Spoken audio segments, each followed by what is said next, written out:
이 시간은 아기 예수의 행적에 대해서 한번 살펴보도록 하겠습니다. 어, 마태복음 1장 21절에 보면 아들을 낳으리니 이름을 예수라 하라. 이는 그가 자기 백성을 그들의 죄에서 구원할 자이심이라, 이렇게 말씀하고 계시는데요. 우리가 이제 성경에 나타난 아기 예수님의 행적을 갖다 살펴볼 때 한 네 가지 정도로 살펴볼 수 있을 것 같아요. 그래서 성령으로 처녀에게 잉태되신 아기 예수에 대한 내용이 마태복음과 누가복음에 나오고요. 그 다음에 이제 유대 땅 베들레헴에서 이제 태어나신 아기 예수님에 대한 사건이 있고요. 그 다음에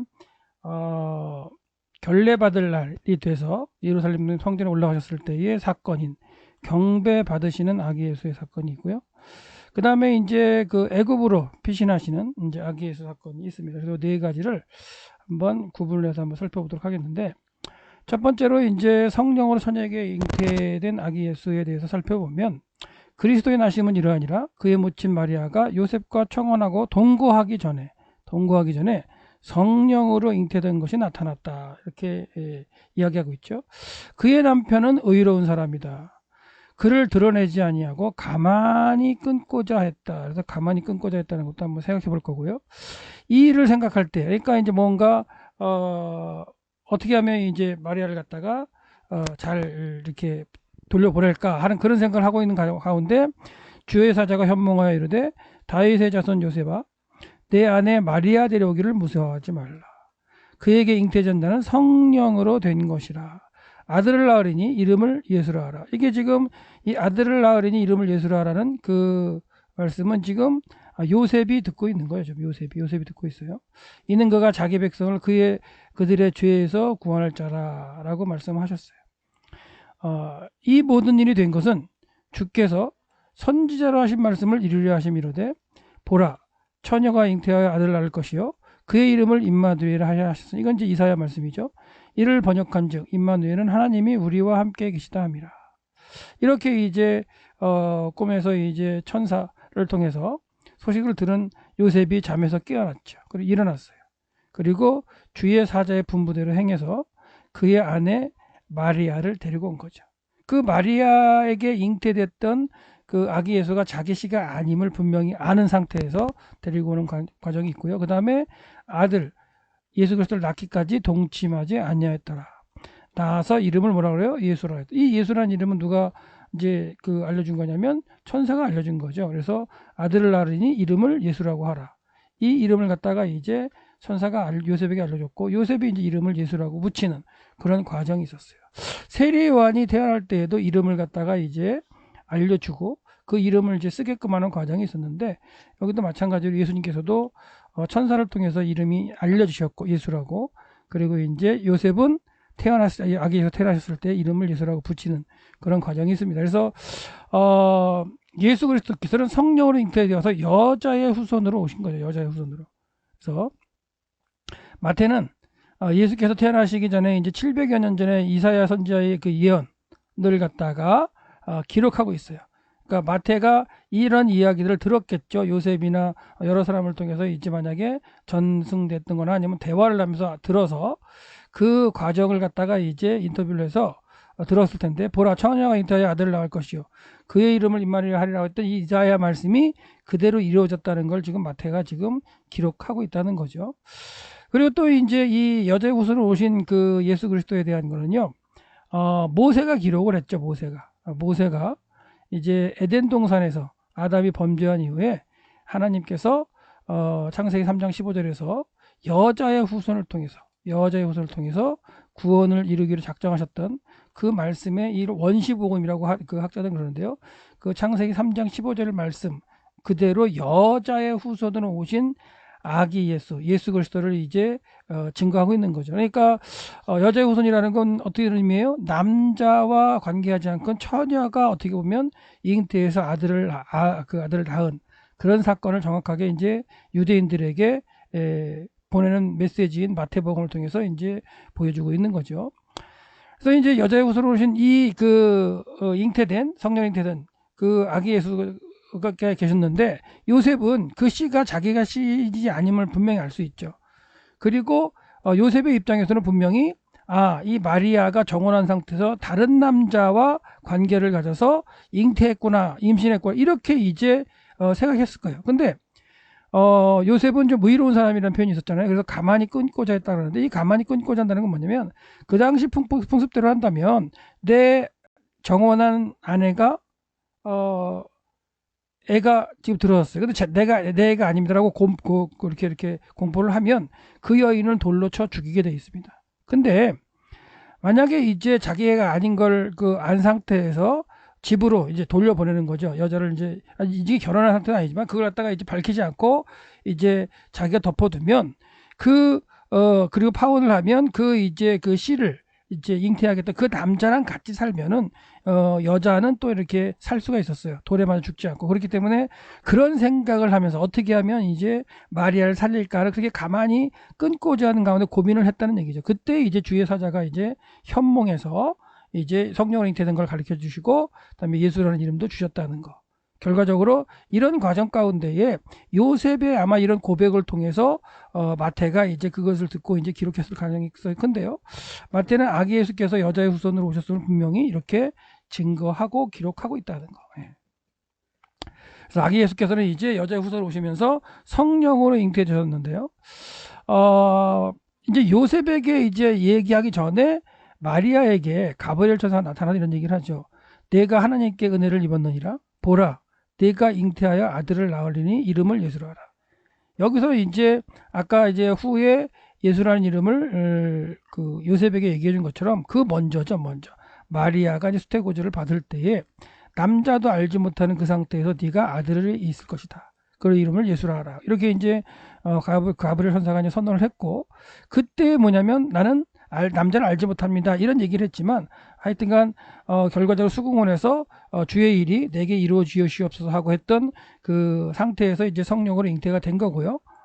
그 잉태된 상태에서 이제 요셉이 마리아가 임신한 사실을 알고 가만히 끊고자 했던 그런 것 가운데 다시 꿈속에서 이제 천사를 통해서 이 아기 예수에 관련된 그 상황을 요셉이 깨닫고 그대로 순종한 그런 모습이 되겠죠. 그래서 성령 잉태로는 이제 둘 다 마리아에게도 이미 먼저 언급되었고요. 그 다음에 요셉의 꿈에도 천사가 와서 얘기하는 과정 가운데 그렇게 성령으로 잉태됐다는 걸 증거하고 있다는 거죠. 그래서 이제 가브리엘 천사가 찾아오고 마리아의 대화가 이렇게 있는 것 가운데 나는 남자를 알지 못하니 어찌 이런 일이 있을 수 있습니까? 라고 이제 얘기했을 때 성령이 내게 임하시고 지극히 높으신 능력이 너를 덮으시리니 이 일이 이제 결국 이루어진다는 얘기를 하고요. 이는 하나님의 아들이라 일컬음을 받을 사람으로서 이제 너에게 성령이 잉태되겠다라고 얘기했고요. 그 다음에 너의 친족 엘리사벳도 임신하지 못한다고 했는데 임신했지 않느냐. 그렇다고 엘리사벳이 성령 잉태는 아니죠. 예. 그래서 그래가지고 하나님의 모든 말씀은 능치 못함이 없다라는 말씀을 이렇게 그 가브리엘 천사가 했을 때에 이제 동의하는 그런 과정이 있었고요. 그 다음에 그런 가운데 이제 그 요셉을 통해서 이런 사실 다 알게 된 가운데 성령으로 잉태된 그 아기 예수가 있는 상태에서 마리아와 그 요셉이 잠을 자지 않았다라는, 그렇죠? 같이 이렇게 이제 그 성관계를 하지 않아서 결과적으로 아기 예수의 이 성령 잉태, 그 다음에 또한 남자 없이 태어나신 그런 아기 예수를 갖다가 증거하고 있는 게 지금 마태의 이제 증언이라고 볼 수 있는데요. 그래서 동거하기 전에 성령의 잉태장에 나타났다고 계속 나왔고요. 그래서 가만히 끊고자 했다라는 걸 갖다가 이제 얘기가 되는데, 정혼과 동거의 설명을 드리자면 정혼하는 건 일단 이게 지금으로 하면 약혼이죠. 지금으로 하면 약혼이고, 약혼을 한 상태에서 한 1년 정도의 기간을 갖다가 두고서 이제 서로 남자는 남자가 할 일을 준비하고 여자는 여자가 준비해요. 그래서 그 기간 동안 동거하는 게 아니라 각자의 집에서 할 일을 갖다가 준비하는데, 그 기간 가운데에 이제 마리아에게 임신이 된 거죠. 예. 그래서 그 임신이 된 상태를 갖다가 이제 가만히 끊고자 해서 이렇게 이제 했던 요셉의 그 상황을 알 수가 있는 건데, 결과적으로 1년 정도의 준비 기간 동안에 결과적으로 그 자기의 씨가 아닌 그 아이가 임신된 그 사실을 알고 요셉은 가만히 끊고자 했다라는 그런 상황 가운데 어, 이제는 천사의 말을 듣고 동의가 됐다. 결과적으로 한 1년 정도 이렇게 약혼 기간을 두는데 이 기간 동안에 신부가 다른 남자의 부정이 있나 없나, 그렇죠? 10개월 정도 지나가면 이제 다 이제 그 판결이 나기 때문에 정절을 잘 지켰는가 안 지켰는가 이런 걸 갖다가 이제 보기 위해서 한 1년 정도의 약혼 기간, 정혼 기간을 둔다는 거죠. 예. 그래서 이제 남자는 집에 돌아가서 이제 거주할 공간을 확보하게 되고요. 여자는 이제 또 신부 수록을 하는 그런 과정이 되겠죠. 그 당시에 약혼에 관한 내용들을 들어보면 사촌이 가장 좋은 상대였답니다. 사촌. 그 당시에는 이제 어떻게 보면은 재산을 갖다가 그 상속된 유산을 지켜야 되는 과정 가운데 있었기 때문에 사촌과의 결혼하는 게 가장 좋은 상황이 됐고요. 그 다음에 약혼 자체가 이제 결혼과 같은 구성력을 지녔다는 거죠. 그래서 약혼한 남자를 남편으로 부르고요. 약혼한 여자를 아내라고 부르는. 그래서 아내르라는 남편, 신랑 뭐 이렇게 쓰이는 아내르라는 단어를 쓰고요. 여자에게는 귀내라는, 자, 뭐 여자라도 하겠지만 아내, 여준 이렇게 불리는 귀내라는 단어를 써서 약혼을 한 상태에서도 아내와 남편을 부른다는 거는 이제 그렇게 생각하시면 되겠고요. 약혼 후의 결혼 과정을 한번 살펴보면 일단은 정혼할 남자가 여인의 집에 가서 잔치를 벌이죠. 그리고 이제 전체할 마지막 날, 잔치 마지막 날 여인에게 포도주를 따라주고 여인이 그걸 받아 먹음으로 이제 정혼이 이제 성사되는 거예요. 그 다음에 이제 계약서를 쓰게 되죠. 계약서를 쓰고 신랑이 신부에게 이제 선물을 주고 이제 그동안에 이제 정혼 기간을 한 1년 정도를 준비한다는 거예요. 1년 정도. 그리고 재혼 같은 경우는 30일로 이제 한다는 문헌이 있습니다. 남자는 처소를 준비했고요. 여자는 이제 신부 수업을 하게 되는 거고요. 정혼하기까지는 신랑과 신부 사이에서 이제 신랑 친구가 연락을 담당하는 그런 과정에 있었고요. 이 준비 기간 동안에 임신을 하면 여자는 돌로 쳐 죽여야 됐었어요. 그래서 결론적으로 1년 정도의 어떤 약혼 기간을 이제 두었다라는 거. 그 다음에 약혼 자체가 이제 법적인 효력을 가져서 이혼 외에는 그걸 갖다 깰 수가 없어요. 그러니까 약혼한 상태에도 부부라는 그런 상황인 거죠. 그래서 약혼한 두 사람은 결혼한 효력이 있어서 함께 살지는 않았지만 1년 정도 안 했지만 잠자리도 들지 않았지만 그 과정 가운데도 이제 부부로 인정이 됐다는 거. 이 기간 동안에 여자는 순결을 유지해야 되겠고, 그 다음에 결혼할 때 순결을 증명해야 됐어요. 증명하지 않으면 파기가 됐고, 그리고 그 신부의 가족에게 상당한 수치였죠. 그래서 1세기 때 그 당시 고대의 그 가치의 제일 중요한 가치는 명예가 최고의 가치였어요. 명예가 최고의 가치여서 명예를 위해서 죽기도 했거든요. 그럼 명예가 최고의 가치냐면 가장 안 좋은 건 이제 수치죠, 수치. 그래서 수치스러운 그런 일 중에 하나가 이제 여인이 순결을 지키지 못한 것. 그게 이제 수치의 하나였는데 집안을 아예 그냥 수치스럽게 만드는. 그래서 결과적으로 명예살인이 있는 거죠. 그런 어떤 그 여자를 갖다가 아버지가 죽인다든가 아니면은 오빠가 죽인다든가 남동생이 죽인다든가 그런 어떤 가문의 수치스러운 일을 갖다가 일어나면 그렇게 죽이게 되는 그런 걸 이제 명예살인이라는 얘기를 해요. 그래서 이 명예살인은 고대에만 일어난 게 아니라 지금도 이슬람 문화권에서의 상황에서는 종종 발생하기도 하고 신문에 나오기도 하죠. 뉴스에 나오기도 하고. 그래서 이제 그 신명기에 보면 이런 얘기가 있죠. 처녀였다는 걸 증명하는 게 결혼을 하고 첫날 밤을 잘 때에 그 처녀임을 증명을 해야 된다는 거예요. 그래서 누군지 아내를 맞이하여 그에게 들어가는 후에 그를 미워하여 비방거리를 만들어 누명을 씌워서 내가 이 여자를 맞이했더니 그와 동침할 때 처녀가 아니었다라고 얘기해요. 처녀임을 보지 못했다 이렇게 해가지고 비방한다는 거예요.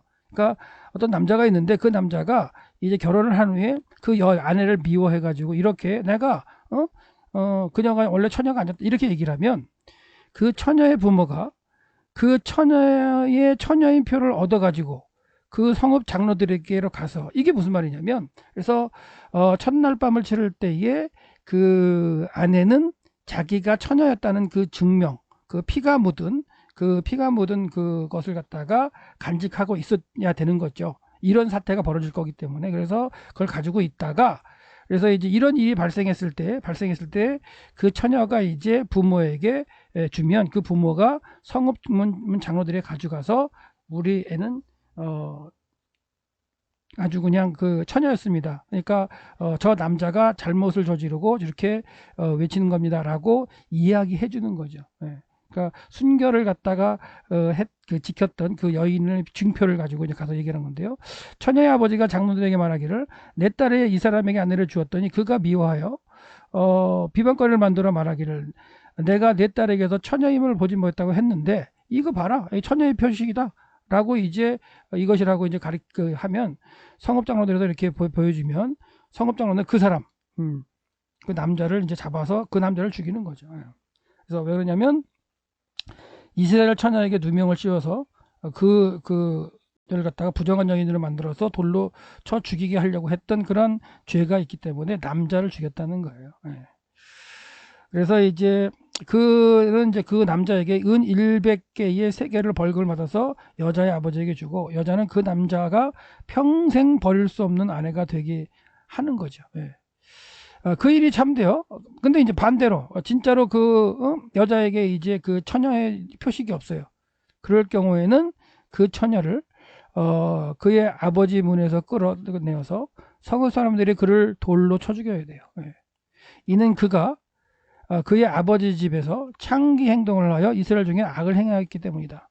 그러니까 이게 신명기의 말씀 율법이고 이대로 이제 지켜져 왔기 때문에 여자들의 어떤 순결하는 그런 정절을 지키는 과정이 아주 그냥 중요했다는 것을 알 수가 있겠죠.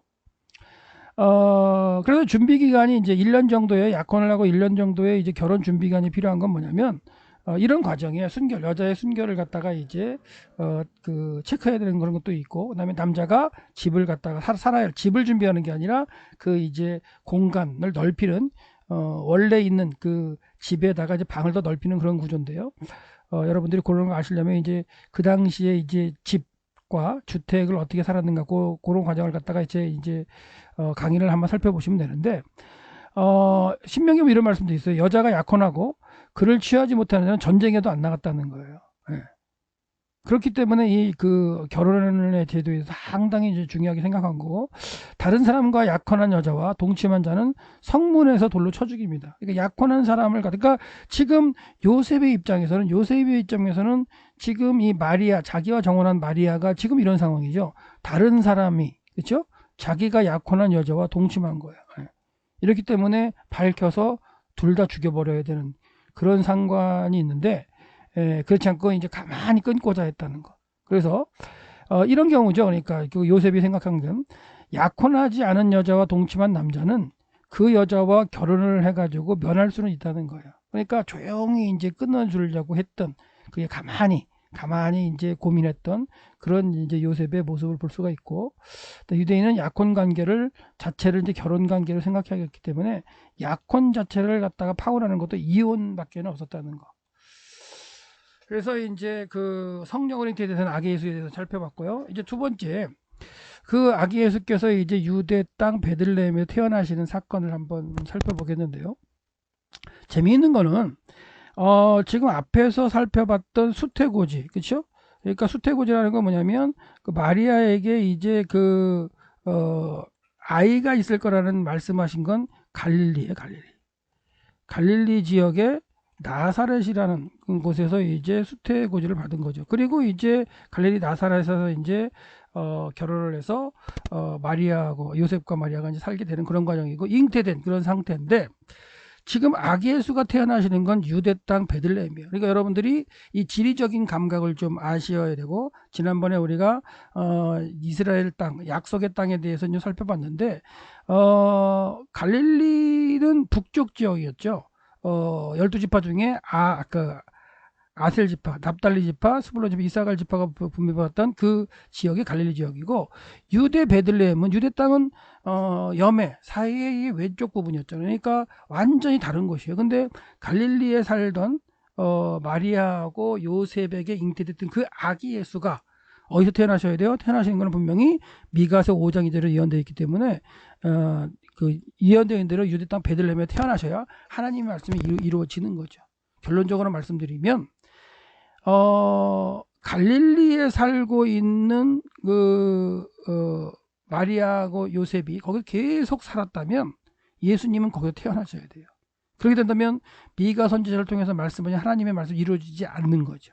그래서 하나님께서는 세상 황제인, 그 당시에 로마의 황제인 가이사 아구스도를 갖다가 명령을 이제 그가 내리게 하는 거죠. 그러니까 아구스도는 정치적으로 자기 어떤 세금이나 이런 걸 갖다 더 걷어들이기 위해서 이제 호적하라는 호적 조사를 했지만 그 배후에는 하나님께서 그런 과정 가운데 하나님의 말씀이 유대 땅 베들레헴에서 예수께서 태어나심으로 이루게 하시는 과정이었다고 생각할 수 있어요. 그래서 하나님께서는 세상의 황제도 이렇게 사용하시는 분이심을 우리가 분명히 깨달을 수가 있는데요. 그때 아구스토가 영을 내려 천하로 다 호적하라고 하였으니 이 호적은 구레뉴가 수리에 총독되었을 때 처음 한 것이라 모든 사람이 호적하러 고향으로 가야 돼. 고향으로 돌아가며 요셉도 다윗의 집의 족속에 유다 지파에 속한 사람이었어요. 근데 유다 지파에 사는 사람이 또 왜 갈릴리에 살았지? 이것도 이제 이따가 해결해 드릴 텐데요. 그런 궁금증을 가지셔야 된다는 거예요. 예. 그래서 갈릴리 나사렛에서 살고 있는데 왜 유대 땅 지역, 그러니까 유대 땅과 갈릴리는 직선 거리는 한 120km 정도 되는 그런 멀리 떨어진 장소예요. 완전히 어떻게 보면 갈릴리는 북쪽이고 근데 유대는 남쪽이잖아요.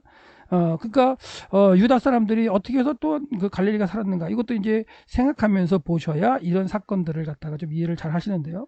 그래서 이제 갈릴리 나사렛 동네에서 유대를 향해서 이제 간 거죠. 왜 호적하러 가야 되니까. 그래서 베들레헴으로 가는 다윗의 동네를 가서 이제 약혼한 마리아와 함께 가는 거예요. 예.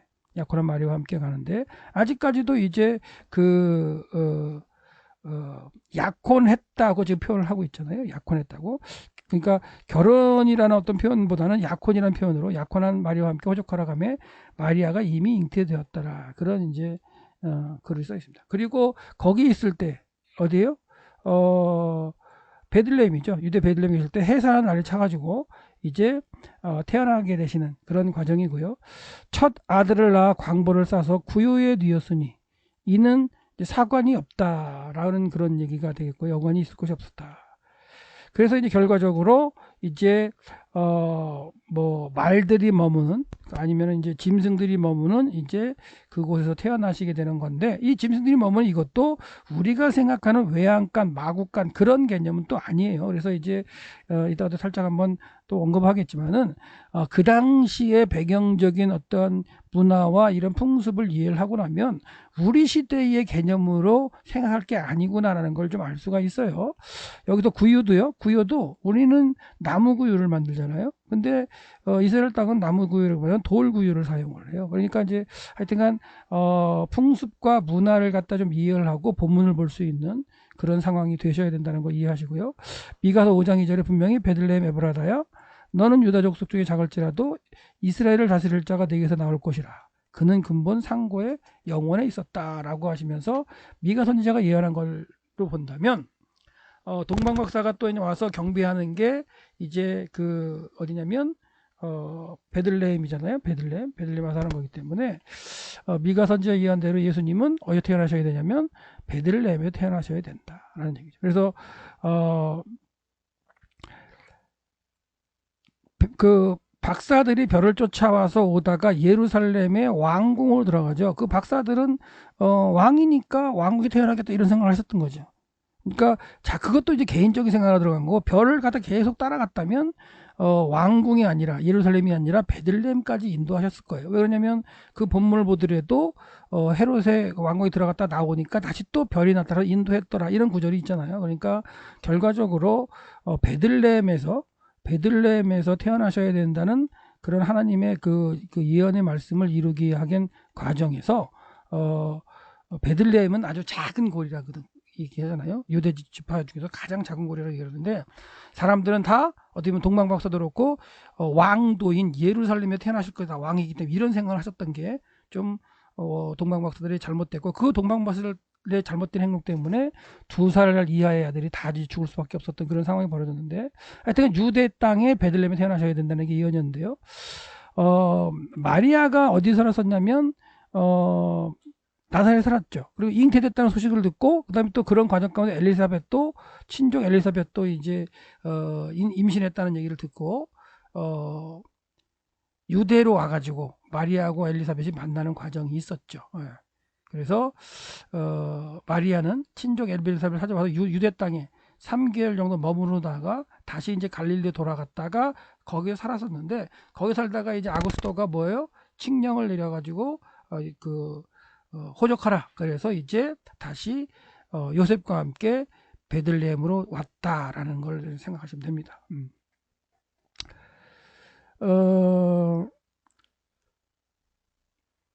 네, 미가 선지자는 이제 이사야 선지자와 동시대를 살았던 사람이고 이제 하나님의 말씀을 받고서 이제 베들레헴에 대해서 예언을 했다 그 얘기를 갖다가 보시면 되겠고요.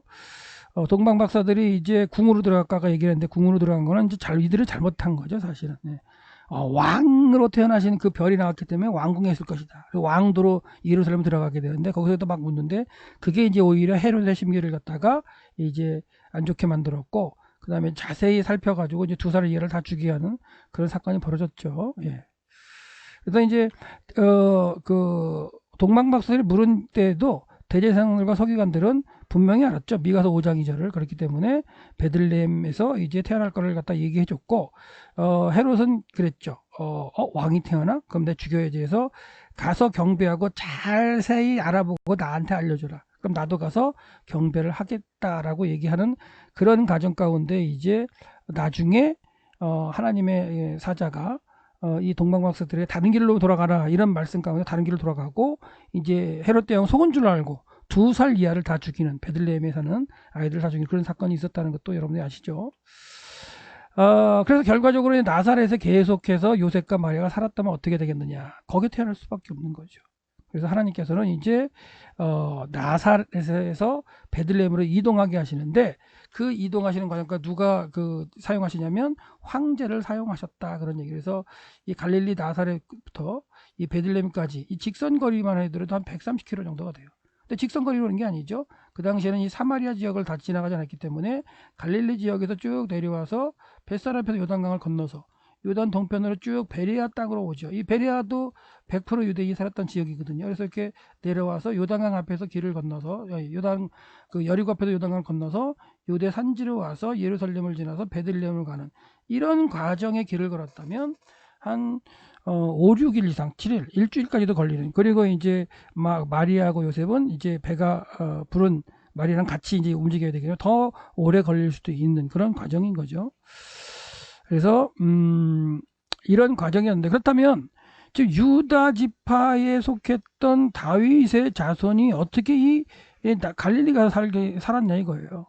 이 갈릴리는 아셀 지파, 그 다음에 납달리 지파, 스불론 지파, 이사갈 지파가 이렇게 분배받았던 지역인데 이 북이스라엘이 망하면서 이게 다 이제 이주시키고 섞였죠. 섞였는데 그 이후에 이제 중간 시대가 지난 이후에 마카비 시대라는 게 있어요. 그러니까 이제 주전 167년에 유다 지파에 속했던 유다의 제사장 마카비라는 그 가문이 이제 들고 일어나 가지고 이제 정치적으로 그 다음에 쟁취를 하는 거죠. 독립을 선언하죠. 그래서 이렇게 해서 해가지고 이제 마카비 왕조가 이 160년보다 147년 정도에 와서 이제 왕조를 세우는데 그게 마카비 왕조가 되는 거죠. 마카비 왕조가 되고 이 왕조의 이제 그 후손들이 결과적으로는 땅을 점점 넓혀서 이렇게 뭐 사마리아도 점령하고 이 베레아 지역도 점령하고 해서 결과적으로 갈릴리 지역도 이게 점령하게 돼요. 그래서 이 갈릴리 지역을 정복한 아리스토블루스 1세라는 사람이 이제 경건한 유대인들을 이렇게 이주시키는 그런 과정이 있었다는 거예요. 그래서 이 아리스토블루스가 이주 정책을 펴죠. 그래서 보시면 유대 땅이 이제 빨간색이 보였는데 여기서는 점점 이제 정복해서 베레아도 정복을 하고 확장을 하고 해서 결과적으로 갈릴리 지역까지 이제 확장을 한 거죠. 그래서 이 갈릴리 지역을 확장을 하면서 갈릴리 지역에 정통 유대인들을 이렇게 이주시킨 거예요. 그래서 마리아하고 요셉은 아마도 한 3대 내지 한 4대 정도 후에 있었던 그런 사람들로 볼 수가 있어요.